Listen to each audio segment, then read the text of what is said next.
we are on week 7 of our Shattered series, where we have been working through the book of Job, and we're almost to the end of the book of Job. We're looking at the last few chapters in the book this week, and then next week we'll be finishing up with the very last chapter, 42. But we are talking a little bit further about the idea of trust. And so I'm joined this week by Pastor Angie and by our Trellis resident, Molly Fox. And we are just continuing a little bit further about what we were talking about this weekend. This weekend we ended the message with this idea of that question that kind of was an overarching question, an invitation for Job to reevaluate, like, who is your father? Like, who is he really? Do you truly have a good picture of him? A subtle invitation. Never does he come out and say, trust me. But all throughout those chapters, you keep getting that just coming through, where it's just a simple understanding of an invitation to trust. He never answers Job's question.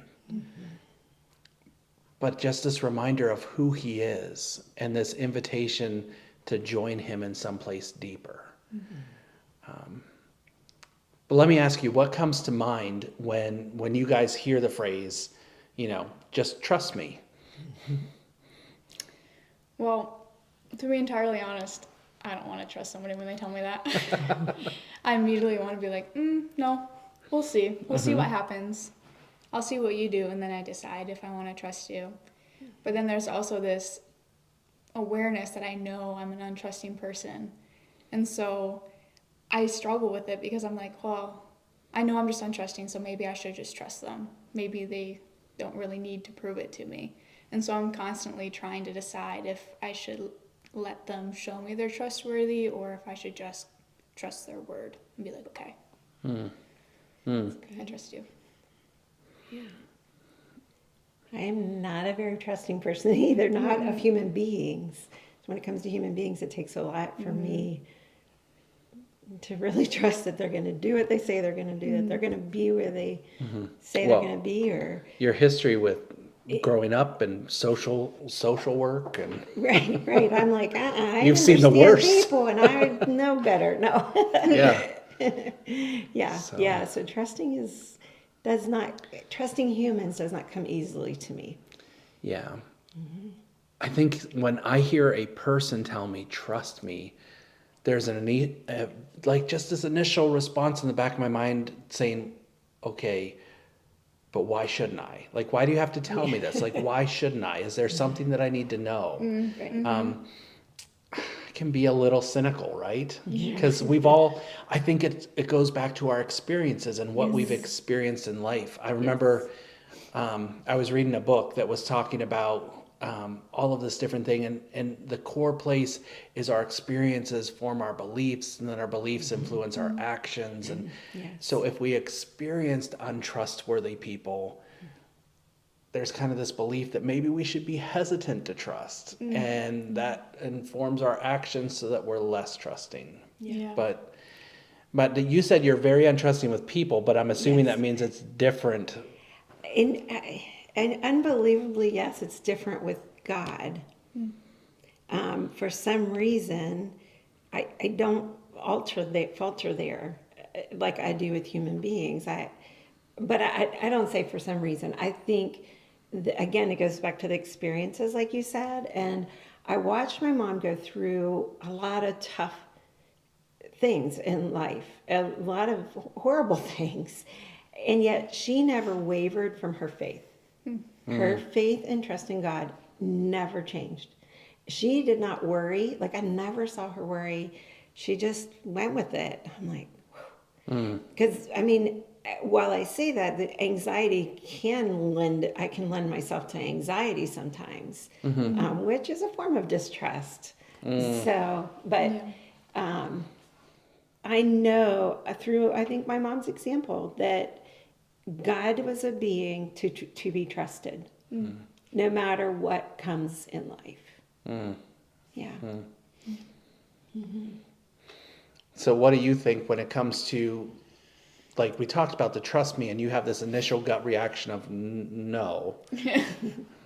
Does that extend to God, especially in difficult times?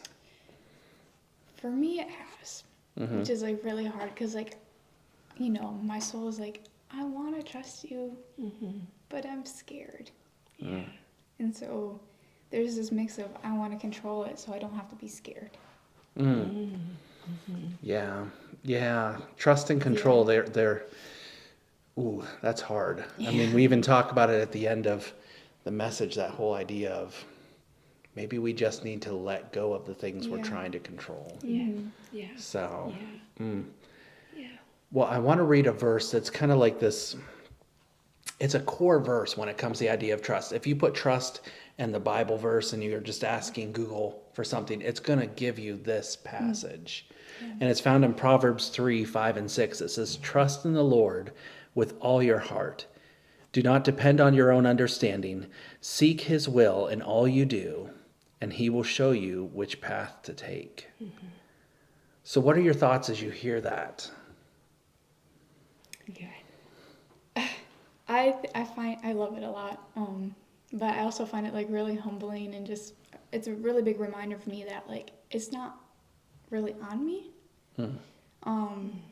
It allows me to just be with God and see where He takes me. It takes off this pressure of I have to understand what's going on, because I often find myself like trying to do my version of the next right thing, and so I'm always trying to.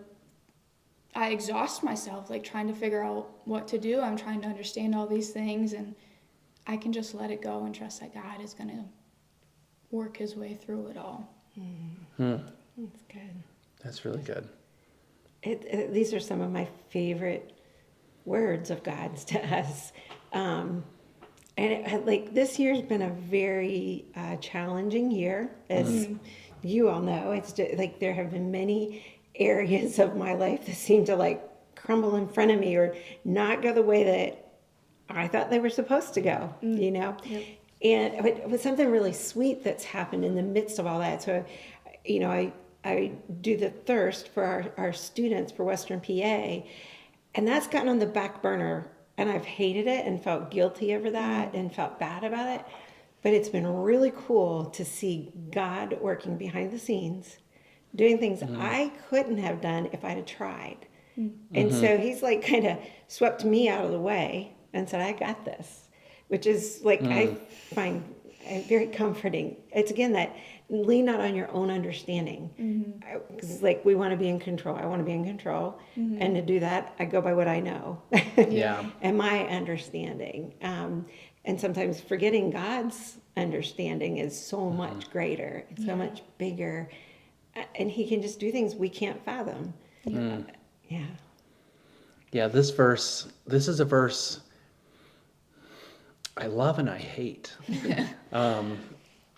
You know, it's a verse that I've heard all throughout my childhood and growing up, and especially in my teen years where I was trying to figure out what I was supposed to do. And this verse kept coming up. And most recently, this verse came up the last time my wife and I went through adoption, because we were expecting a child and we were all ready. And then they called and said, never mind. And I remember this verse coming to mind instantly as I hung up the phone. And I was so ticked off at God that He would bring this verse up. Yeah. But what I've been really coming to learn and to wrestle with is the very first part where it says, trust in the Lord with all your heart. See, my trust, I'm very intellectual. My trust is in my head. And this is like this reminder that it's a heart issue. Yes. That's why we're not to lean on our own understanding, because our head lies to us. Right. Yeah. Right. So So, true. And that's interesting because God just keeps bringing to me the heart. Ever since I was preparing for the last sermon I gave, the heart issue. Like that's just come up in several different things that I'm doing in life or with different people. So yeah, it's a big thing for our hearts to be connected and trusting. It's yeah. So, That's good. so if we were to give the people watching just like, you had to give them one place to start, one activity to do to maybe learn to deepen their trust, what would be your recommendation? Well, this makes me think of what my mom would always tell me when I was little. She'd always say, count your blessings, and I'd get so mad. Because she was your mom? Probably, I don't know. And I was just like, well, why do I want to count my blessings? What is counting blessings going to do? Like, I don't like math. Why do I want to count my blessings? And so then I just started, like, thinking about it, and I was like, all right, I'll count my blessings. And so I just started thinking of back on all the things that God did in my life. And just, it was amazing to see how my posture changed. Mm-hmm. It was just like, oh, God really did do it. Mm-hmm. Oh, like just all those like moments where it's just like, I'm okay.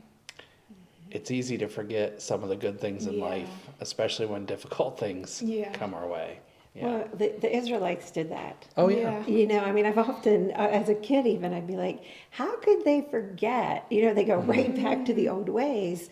But we do the same thing. We do. Mm-hmm. We forget what God's done. So I think that's great advice by your mom, is to count your blessings. Because when we're thinking, that's a couple of, there's lots of neat nuggets right in that truth. But it gets our eyes off of ourselves and onto the Lord, which I think is so good. Yeah. Yeah.